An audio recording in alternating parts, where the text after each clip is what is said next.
Hello viewers,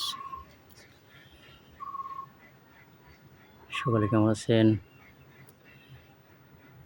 আশা করি ভালো আছেন। আলহামদুলিল্লাহ, আমিও ভালোই আছি।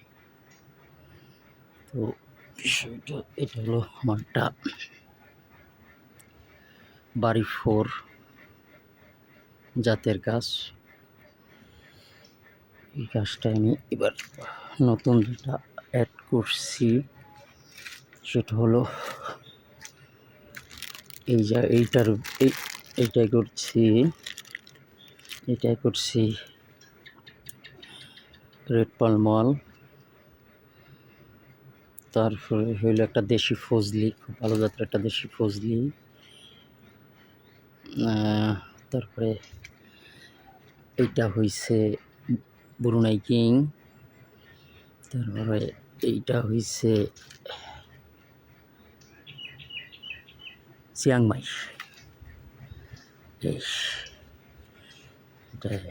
এই চিয়াংমাই 1 2 3 4টা, 4 আর মূল গাছে একটা, 5টা গাছ আইটেমের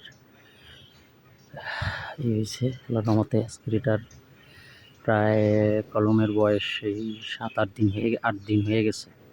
তো ইনশাল্লাহ কলমের পরিস্থিতি খুবই ভালো আছে। আশা করি আর 5-7 দিনের ভিতরে ইনশাল্লাহ নতুন আগা ছাড়বে। তো নতুন আগা ছাড়লে খুলিতে খুইলা দিয়ে তারপর আবার ভিডিও আপলোড দেবো, ইনশাল্লাহ দেখতে পারবেন। সেই পর্যন্ত সুস্থ থাকুন, ভালো থাকুন, দোয়া করবেন। আসসালামু আলাইকুম ওয়া রাহমাতুল্লাহি ওয়া বারাকাতুহু।